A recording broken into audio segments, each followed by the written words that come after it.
Hello, I'm here to share with you some experiential wisdom about the original source of human pain on this planet and how we can best resolve it and dissolve it within ourselves and for each other.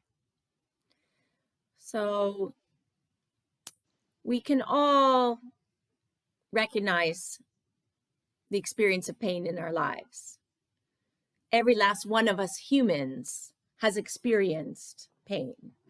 Now, physical pain, of course, when we hurt ourselves, but that heals more easily with time and the right care. It is emotional pain I want to address. The pains that we feel in our heart, our minds, and then these can somatize into the body, into physical pain.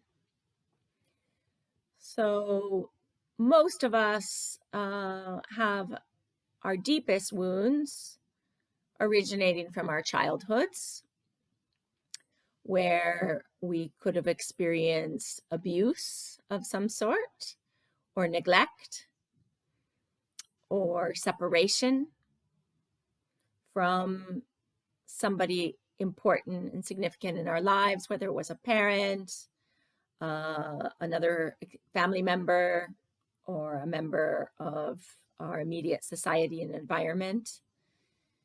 And these traumas or dramas from our childhood can create an emotional pattern that's deeply embedded in our unconscious and repeats itself like a program, like a bad program, again and again in our life stories, in our interactions with other humans. So when we feel that we've been wronged in some way, that wrongness repeats itself again and again in our significant relationships throughout our life, unless, of course, we get the right therapy to address it. But I want to share with you my understanding of pain in our lives, emotional pain, and how we each can gain the consciousness to liberate ourselves from those painful patterns that show up. So let's look at it and simplify it so that we can get our heads around it more easily and our hearts around it more easily. So most of us, when we were children, the first thing is when we separate from a loved one, we might have cried or experienced pain inside ourselves. So we didn't like to be separated from our beloved parent. It could be a mother or father or favorite sibling or whomever. And there's three primary ways we might experience the pain of separation, which could be by death, literally. We could lose somebody significant. Now, those people who have lost a parent in their childhood, this is considered by psychologists the most painful experience a child can have, is the loss of a parent by death, because that's their world. Their whole world revolves around that parent as a source of protection, nourishment, and love, ideally. And it's painful also, of course, if a parent loses a child, but by degree, it's less because the parent has a point of reference, perhaps for happiness and fulfillment, before the child came into their life. And of course, it's excruciatingly painful if they lose the child, but it's different because a child has no point of reference before the loss of that parent. And Then thirdly is if you lose a beloved partner or friend or somebody else significant in your life outside family relations, is also extremely painful, of course. But it's the separation from that loved one which is painful, um, physically, the physical separation, that we feel like we can't access their love any longer, their support, their generosity, their kindness, whatever it is that we adored about them. And sometimes it's just their presence, even if they weren't that just demonstrative of love with us, their presence may have still been comforting on some level or reassuring that we were being taken care of. So we're looking at separation as the primary source of pain, but it's not always by death. Separation can also be from emotional distancing. A parent could be right in the house, but not fully present for that child. And that creates great pain, a neglect, an ignoring, or treating the child with anger or control or authoritarian ways without the demonstration of love is still a kind of separation that can be very painful. And then there can be a more obvious separation by divorces, by a parent running away and separating out and not spending as much time in presence. So there's many forms that separation can take place. And this can also be beyond our childhood. So we can then experience the separation of a partner who separates out, runs away, divorces, or so on. And it could not be by marriage, but just that you're in partnership. Also separating from beloved friends, and others that you care about in your life, sometimes is seemingly beyond your control. And sometimes there's choices that people make to separate out. But in any case, it's more often than not painful, at least for one party. One person might be choosing to separate and it's a liberation for them. But the one that's left behind or didn't expect it or didn't want it, it's painful. So we're looking at how to transcend these painful experiences that haunt us, that deeply embed in us and repeat themselves, so that we then have separation anxiety, fear, and we mistrust that we will be in connection, in love, in care again. So we're haunted by separation. So in my experience, in my journey, because I myself have experienced extreme separation anxiety and fears in my life, in my relationships, because I experienced loss of my original birth father in my childhood, who was not present for me for various reasons I won't go into, but the fact was he wasn't there, and is still not in my life, though I had another wonderful father that did step in at one stage. So, but that still didn't resolve the original source of separation pain. And I also was separated from my mother for substantial periods of time. And even though she was a loving mother, a caring mother, she was very young. She was 22 when she had me, and she needed to go explore and experience the life. So she was separated out from me for periods of time. And so those are the origins of my separation anxiety. It's not as severe as if somebody who's been abused and feels separated from the love, even if the parent's present, if the parent's hurting them more directly. This is another kind of pain, but pain is the result in either case. And you may find yourself at any degree of separation pain, depending on your experiences. Or perhaps you've been in the position where you've caused another person, or they've experienced pain because you separated from them. So you're observing their pain and perhaps having some guilt for that pain, which creates your own pain in the separation. So we need to acknowledge that pain originates from the feeling of separation, because when we are recognizing ourselves in this human form of bone, tissue, sinew, and fascia, we feel finite. Here we are contained within the frames of our bodies. And we feel sometimes that we're all alone in this world, that everything's up to us, that all the burdens are on us. We have to solve the problems. We have to overcome the difficulty, whether it's in ourselves or outside ourselves.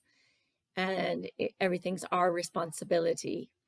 And we start feeling alone. And in worst cases, people can feel alienated. They can feel despair. They can feel depression. And ultimately, some in the loss of mental health can experience suicide. So to be preventative of the feeling of separation going to that extent, we need to recognize how we can come back into connection, which is the opposite of separation. Now, we can't necessarily come back into connection directly with somebody who's passed on, somebody who's left us, though we may hope and dream of that connection, and we may seek mediumship or ways of connecting with somebody who's passed to the veil beyond, or we may seek to reunite with an old flame, an old love that's left us. Sometimes that's never going to happen. And, you know, in my case in particular, my father left my mother. His mother left him when he was a child, never came back. He left my mother, and basically never came back. And she didn't want him back anyway. And then I tried to have a relationship with him when I got into my late teens and 20s, but it just didn't work because those deep-rooted pains of separation were too strong. And the therapies available to us weren't enough. So we let go, and we let go with love, and we decided we couldn't accomplish it in this lifetime. So we allowed the separation to be more permanent. But I'm at peace with that because I found other ways to stay in connection. That ultimately it's a consciousness that we are all one, and we are all connected all the time.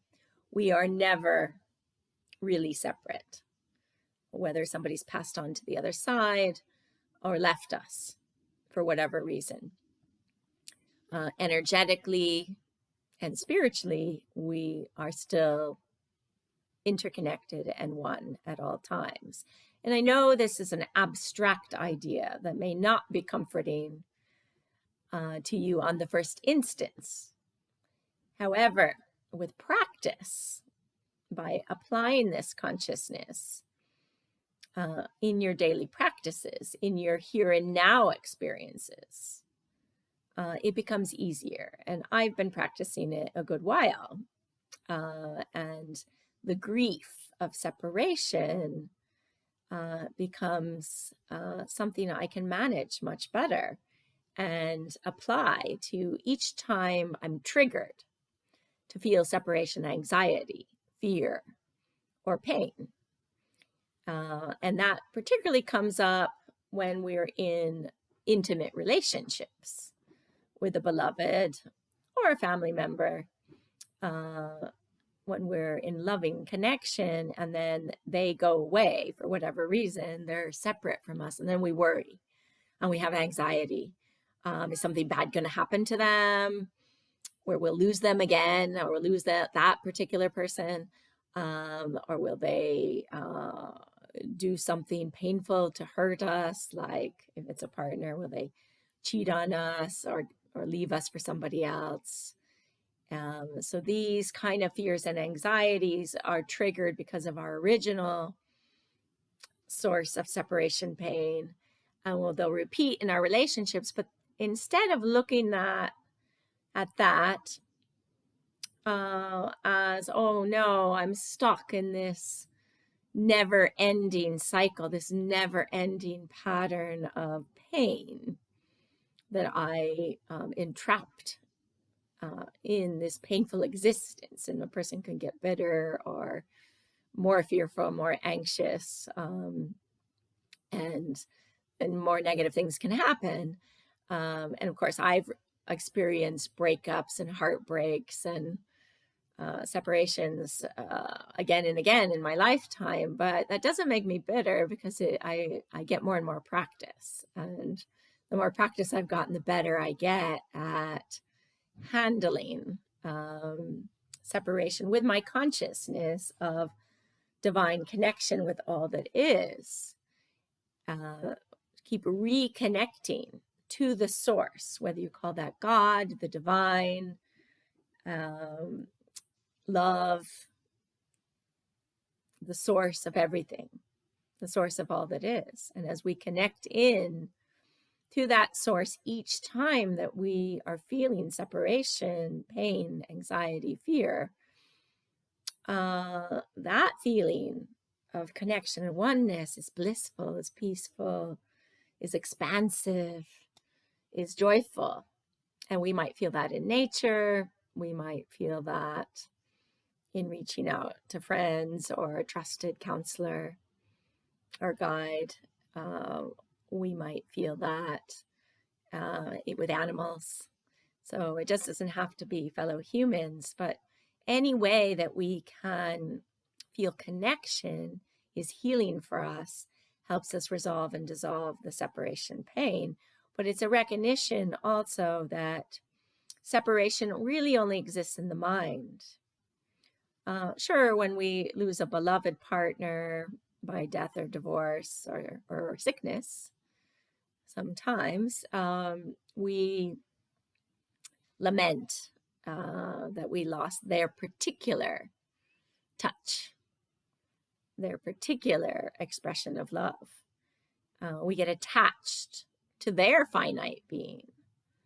So it's also our attachment to the finite, to the particular, that creates pain for us, to the separate form of each human. So if you're attached to a particular person and you lose them, that's severe pain. However, you can, in connection with your divinity, with your own self, with your own heart, your own capacity to love infinitely. There's no limits to the amount of love you can feel and experience. That even if you lose that person, it will come again in a different form. The love will come through a different body, or an animal, or nature, a tree, mountains, whatever it is, the ocean, the infinite ocean of love and bliss.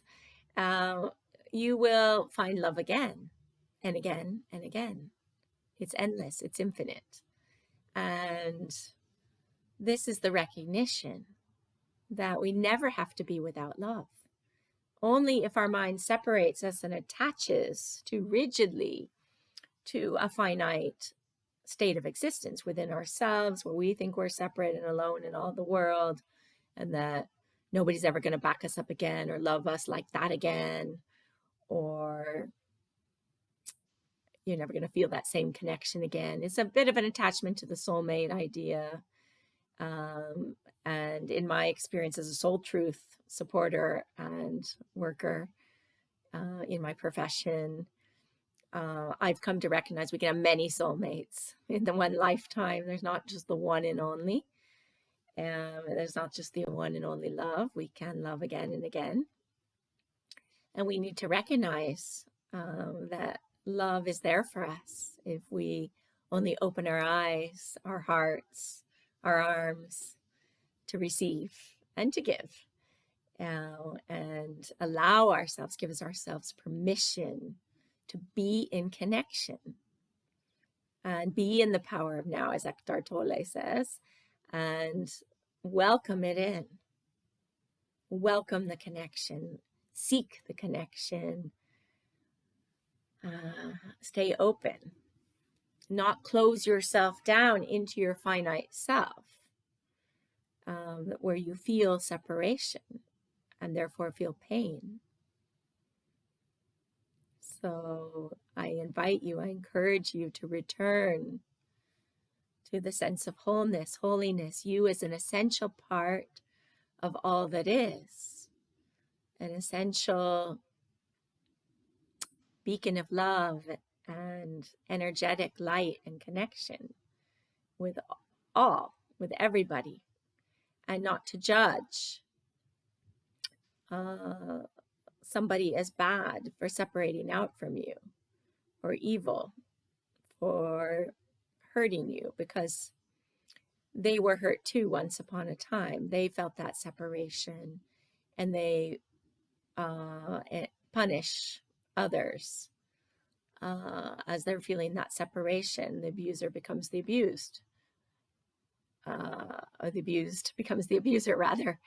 And this is horrible, but it can be resolved with love and compassion. And even our leaders, our abusers, who cause pain in the world and cause pain to individuals, we need to hold them in compassion, because they are part of the oneness of all that is. They are a magnified mirror of our own shadow energies, our own pain inside ourselves, our own feeling of separation.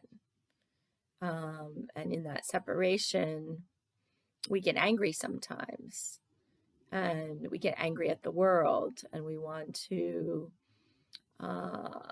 angrily react to the world out there that we blame, and it becomes an us versus them. But in that us versus them and that blaming state of mind, we separate ourselves more and cause ourselves more pain. So it's only in forgiveness and being willing to give again, to connect again, to love again, to let go also, and not be overly attached to the particular who or what. But as we surrender and let go of whatever has no longer served, is no longer right for us, that's no longer resonant with us, we can come back into the flow of what is present for us. Love will always come again and be present for us if we don't become attached and finite to the past, to what was, to who was there for us in the past. It might be ever changing. And in some cases, some people do stick together for life. They do have their loved ones with them for life. And of course, that's beautiful. That's amazing. And bravo to them. But it's not the only way to experience the joy and love of this existence. The other way is to stay fluid and let love change forms if it needs to, from person to person. Because perhaps you change a lot in your lifetime and you need changing mirrors. And as you're evolving and growing wiser and stronger and more resilient and co-creating more with the universe, your mirror is going to be changing, your mirror of love, your mirror of connection. And love is connection. Love is active connection, active presence. That's what it is. Rather than having this romantic idea of it, that it's only this person can deliver my love and connection that I need. Maybe yes, but maybe no. And we need to stay fluid and open and accepting of the great mystery of love and connection and the way it wants to enact in our lives. And I am a living example of somebody who keeps experiencing the joys of love again and again in my life, infinitely, abundantly. And no matter what, I know I will find it because it is existing at all times energetically. And it just comes into, energy comes into form in different ways. So I encourage you into the practice of this consciousness that as long as we think we're separate and we worry about separation from our beloveds, our family members, our special ones in our lives, we feel pain. But as long as we recognize energetic connection beyond time, space, distance, we will feel the joy of connection no matter what, that we're energetically, emotionally, spiritually, psychically connected. And we can see that in many scientific experiments. When particles are separated by great time and space and distance, they still behave the same way. They're still in connection. They're still resonating the same frequency, the same behaviors, the same vibration. Our scientists are working on discoveries, and they'll discover the same thing at the same time, despite time, space, distance, separations. Of course, one may get the recognition and not the other because of societal surroundings, but there's a connection at the same time. Or when you're thinking of somebody and they either cross your path or they reach out because there's a psychic energetic connection. And we can witness this more and more as we pay attention to these synchronicities and serendipities. Our children in a playground, they've done experiments that if you have them there for about 5 minutes and you're filming them in slow motion, in the beginning, they're all disjointed in different rhythms, but after about 5 minutes, they all synchronize into a perfect, harmonious, flowing rhythm together. And it looks like an orchestra then. So we can trust that the intelligence of the energies to come into connection in love, in harmony, in rhythm. And it's only our judgments, our critiques, our cutting minds that separate us from others, that create wars, that divide and conquer. And in COVID-19 times, we are presented with a great opportunity to practice energetic connection. Perhaps that's a higher spiritual reason why it's happening. That while we may speculate that there's powers in the world that are seeking to separate us out, whether it's for our own good in health or for other reasons that we might fear, we can recognize that in this physical separation from loved ones, from each other, we can still be energetically in connection and still feel each other, sense each other, despite time, space, distance, barriers. And we can grow stronger in our ability to be in energetic connection and find joy in this energetic connection, rather than bemoaning the physical separation and becoming sad and bitter by it or lonely by it. So, of course, that's not to belittle the joys of physical connection. They're amazing. And perhaps it's to appreciate our physical expressions of love and connection all the more. That when we do have it present in our lives, it's precious. It's a gift that we want to embrace literally and energetically.